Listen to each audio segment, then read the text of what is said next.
सजनों,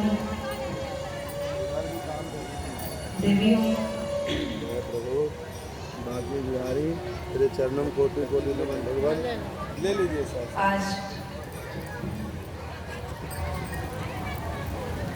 हम सभी इस सत्संग सत्र के 6वें दिवस में प्रवेश कर रहे हैं।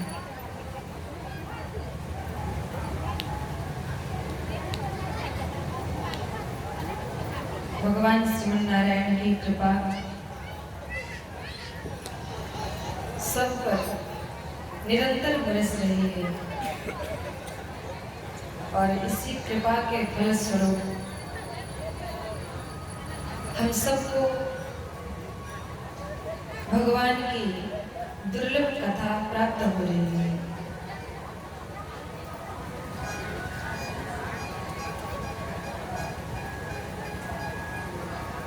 भगवान के लीला चरित्र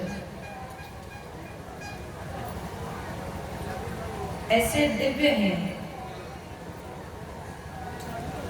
भगवान के कथा उनका चरित्र दिव्य है और भगवान की कथा से हमारे सब पाप नष्ट हो जाते हैं।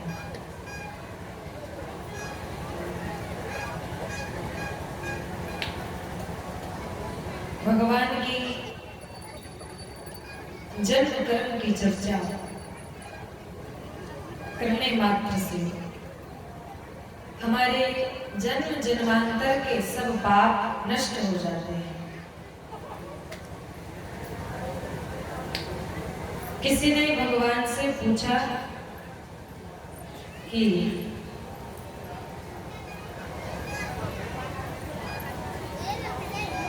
अनेक जन्मों से मैं पाप करता आ रहा हूं, अनेक जन्मों से मेरे कर्म ऐसे हैं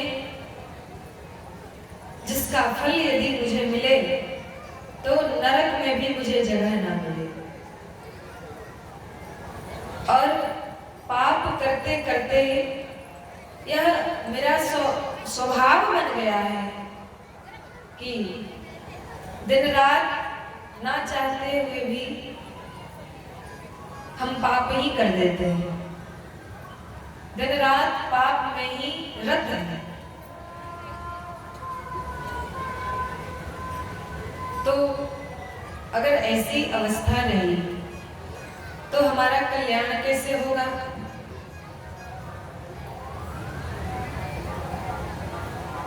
भगवान बोले अच्छा, सबके कल्याण का उपाय है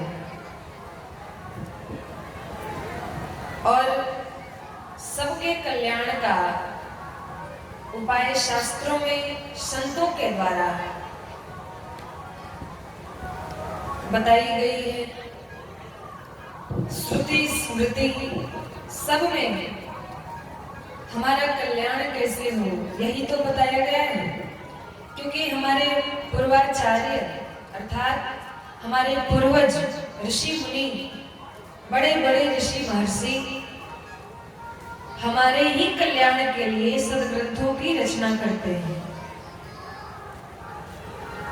व्यास जी महाराज जिन्होंने इतने ग्रंथों की रचना की, 4 वेद बनाए, 18 पुराण बनाए, 6 शास्त्र बनाए, अनेक ग्रंथों की रचना की। क्यों? कहा व्यास जी को एक बार बैठे बैठे सोच रहे थे कि कलयुग के प्राणी इतने नास्तिक हैं, इतने नास्तिक होंगे और अपने ही स्वार्थ में, बस एक दूसरे की चर्चा में और अपने स्वार्थ में ही लगे रहेंगे। वे इतने व्यस्त रहेंगे कि अपने के बारे में ही, अपने कल्याण के बारे में ही नहीं सोचेंगे। तो उनके कल्याण के लिए यह ज्ञान उन तक कैसे पहुंचे? व्यास जी का अवतार द्वापर युग के अंत में हुआ था। द्वापरे समनु प्राप्ते तृतीये युग पर्ये जातः पराशरात् योगी वासव्याम कलया हरे। तो द्वापर के अंत में व्यास जी का अवतार हुआ और द्वापर में ही कलयुग के लोगों के लिए उन्होंने यह चिंतन किया कि कलयुग के लोग कभी अपने बारे में नहीं सोचते, और यही तो सत्य है महाराज। इस संसार में किसी को भी देख लें तो बस अगर भक्ति करते हैं तो उस भक्ति में भी अपना स्वार्थ छिपा है। भजन करते हैं, कुछ दान करते हैं, कुछ तप करते हैं, व्रत करते हैं, लेकिन सब में कुछ न कुछ अपने लिए, अपने परिवार के लिए, सगे संबंधियों के लिए। बदले में हमें ये चाहिए, भगवान की हम पूजा करते हैं, भक्ति करते हैं, लेकिन बदले में हमें बड़ी सी गाड़ी चाहिए, बड़ा मकान चाहिए, बेटे की कमाई चाहिए, खूब बढ़िया बहू चाहिए। ये सब चाहिए तभी पूजा करेंगे, तभी भजन करेंगे, नहीं तो नहीं करेंगे। और कलयुग के लोग इतने अज्ञानी होते हैं, आप सब बुरा मत मानना, ये मैं नहीं कह रही, मैं भी तो इसी कलयुग में हूँ। ये व्यास जी कहते हैं और मानस में गोस्वामी जी भी कहते हैं, कलयुग के लोग अपने कर्म का फल जब भुगतते हैं, अपने बुरे कर्मों का फल जब मिलता है, तो उसका कारण परमात्मा को बताते हैं। जो भी हमारे साथ हो रहा है सब यही करते हैं, सब भगवान ही करते हैं। भगवान को आनंद सिंधु की उपमा दी गई प्यारे। भगवान सुख राशि है। सिंधु माने समुद्र। समुद्र देखा है कभी?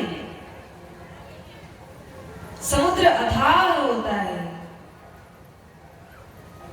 तो जो आनंद का ही समुद्र है, जिसके पास दुख का लेश मात्र भी नहीं है, गोस्वामी जी ने भगवान को आनंद सिंधु कहा।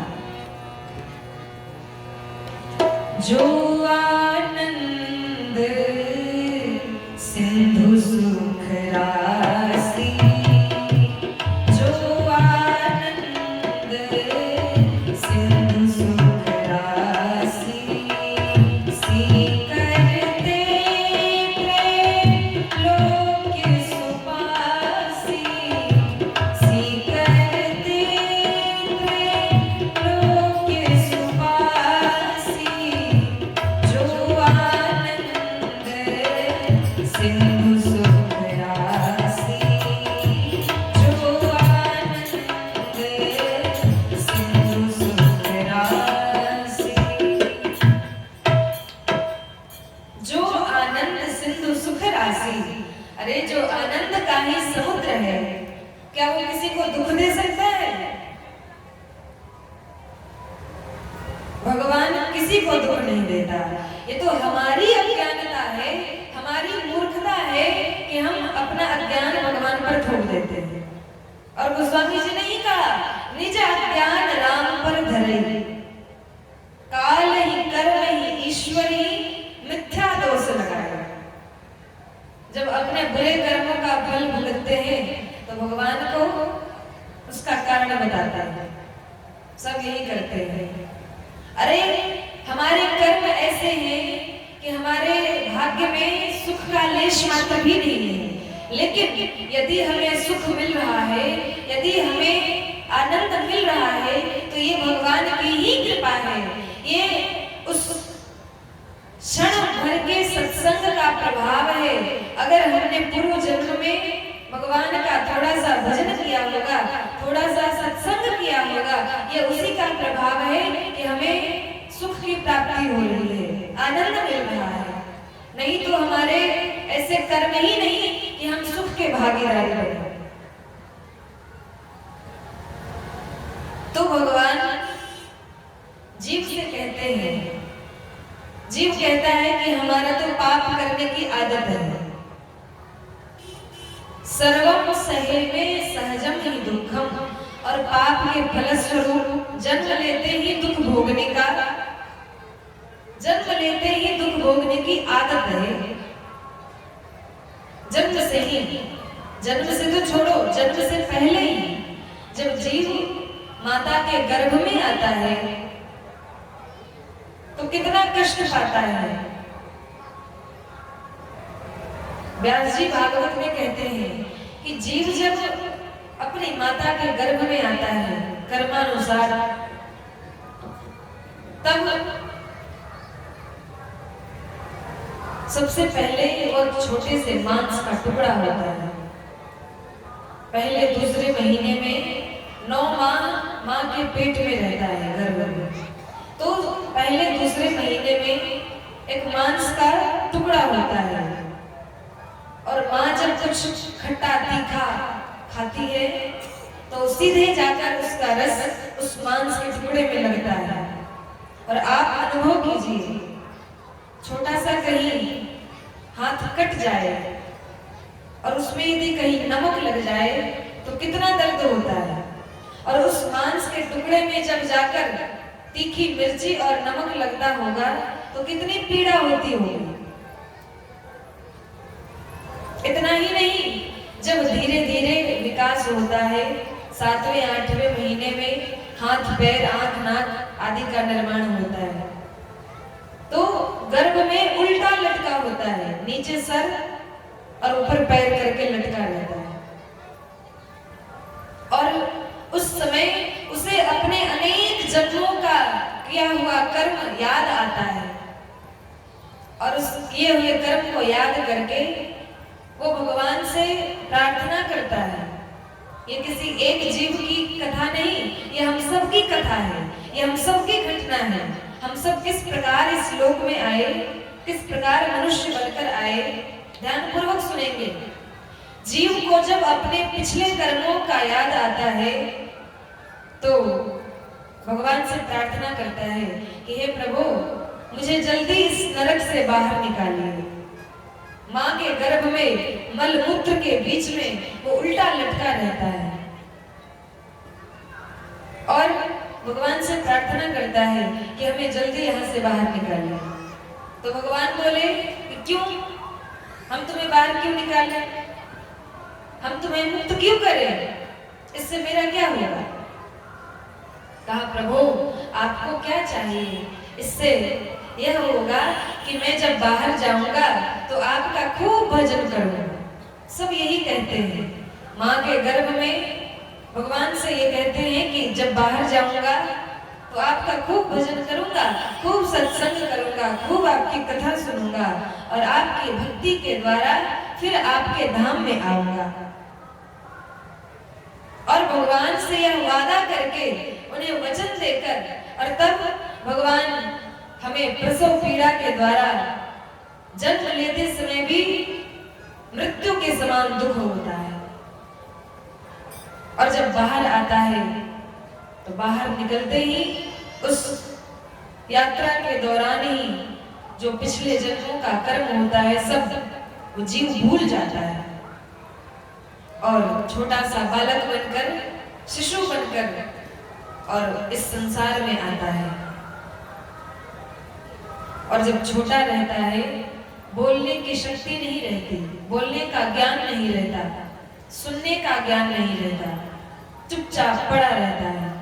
और खाट पर मैया सुला देती है और खाट में जो खटमल चिपके रहते हैं, नीचे से जब काटते हैं तो रोता है, चिल्लाता है। और माँ को लगता है कि भूखा है इसलिए चिल्ला रहा है, तो और दूध पिला देती है। कहीं पेट में दर्द हो रहा हो तो माँ को लगता है कि कान दुख रहा है तो कान में तेल डाल देती है। तो इस प्रकार दुख सहते सहते जब बड़ा होता है, जब ज्ञानी होता है, उसे विवेक आता है, तब भगवान की माया उसे अपने चक्कर में बांध लेती है।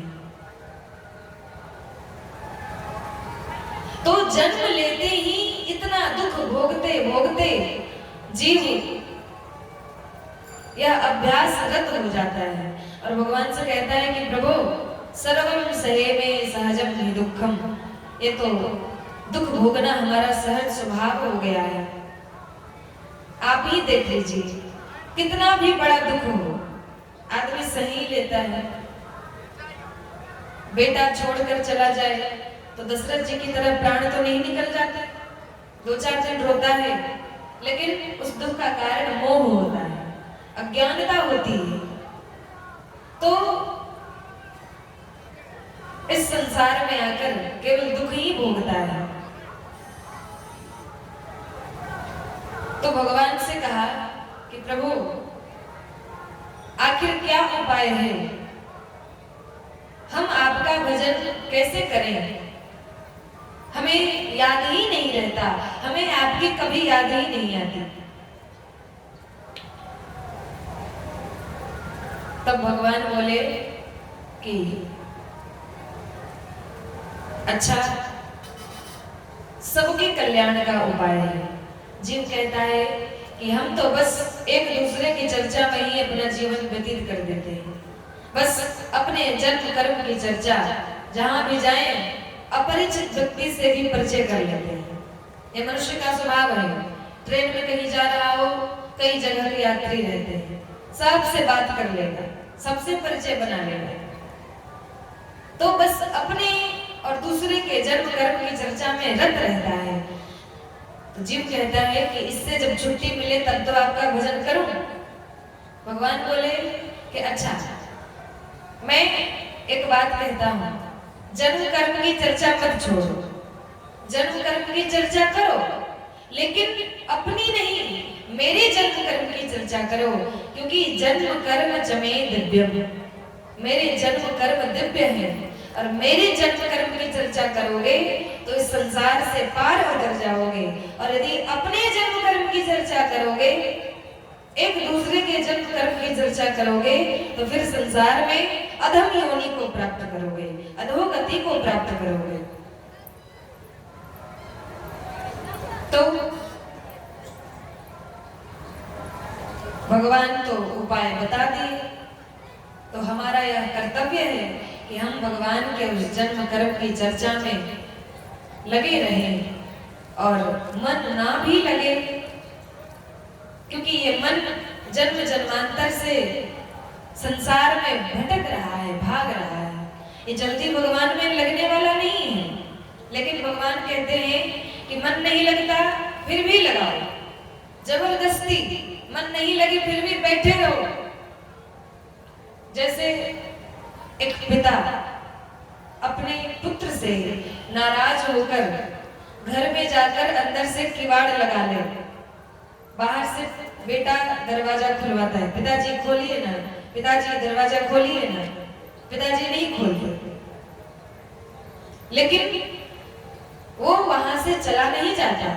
अगर उसे अपने पिता को मनाना है तो उसी प्रकार दरवाजा तब तक खुलवाता है जब तक पिता बाहर नहीं आ जाता। उसी प्रकार हम भी भगवान की संतान हैं और इस संसार में आकर हमने भगवान को रुष्ट कर दिया। इस संसार में अपने मन को लगाकर भगवान को हमने नाराज कर दिया। तो उन्हें मनाने का, उन्हें प्रसन्न करने का यही उपाय है। मन नहीं लगेगा क्योंकि मन को इस संसार की आदत है, लेकिन फिर भी मन ना लगे फिर भी माला लेकर बैठ जाओ बस। जिस प्रकार पिता अंदर से क्रोधित होकर ही दरवाजा खोलता है, लेकिन अंत में दरवाजा खुलता है, अपने पुत्र से मिलता है। उसी प्रकार भगवान भी एक न एक दिन मिल ही जाएंगे। इसलिए बिना आस छोड़े और भगवान के दरवाजे पर दस्तक देते रहो। मन ना लगे फिर भी काम करते रहो और नाम जपते रहो, क्योंकि ये जीवन पता नहीं कब चला जाए। इसलिए निरंतर ये अभ्यास बनाते रहना चाहिए कि मुख से हर क्षण हर घड़ी भगवान का नाम निकले, क्योंकि भगवान भक्त वत्सल हैं प्यारे।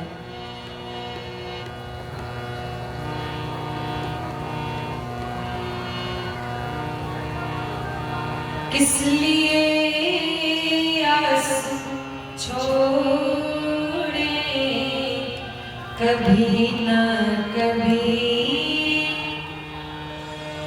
किस लिए आस छोड़े कभी ना कभी, क्षण विरह के मिलन में बदल जाएंगे।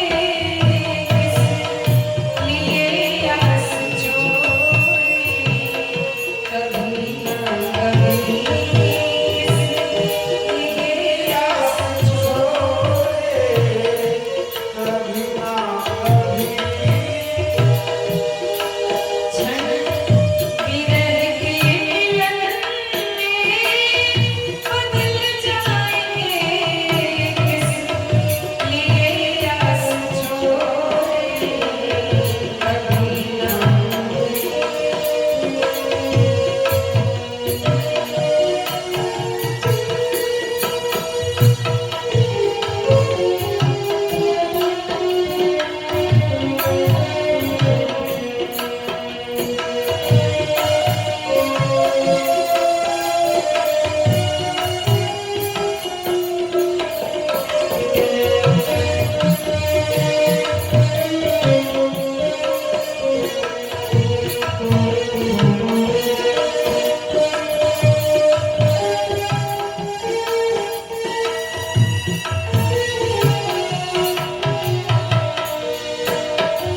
और भगवान भी तो भक्त वत्सल हैं।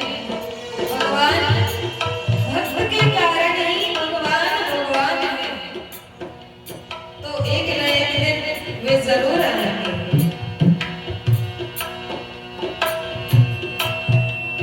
नाथ कब तक रहेंगे कड़े एक दिन, नाथ कब तक रहेंगे कड़े एक दिन, देख कर प्रेम आंसू पिघल जाएंगे।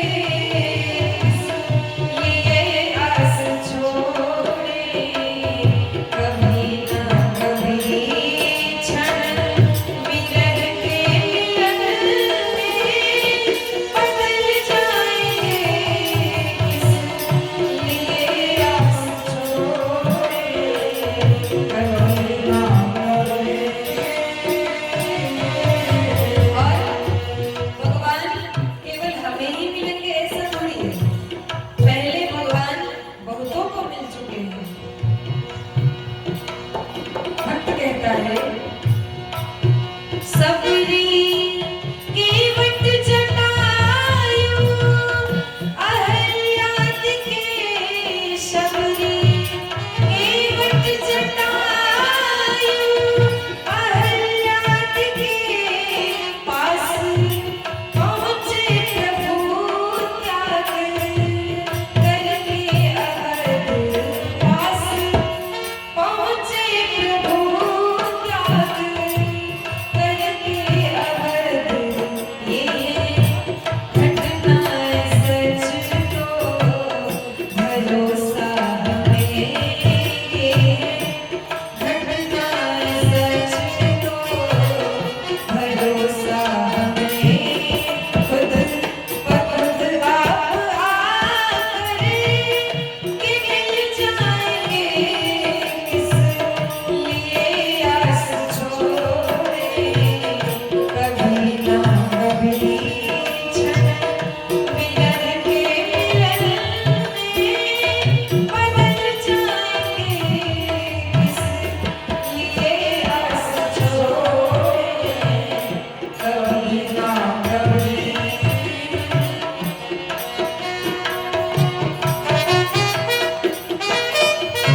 लेने आए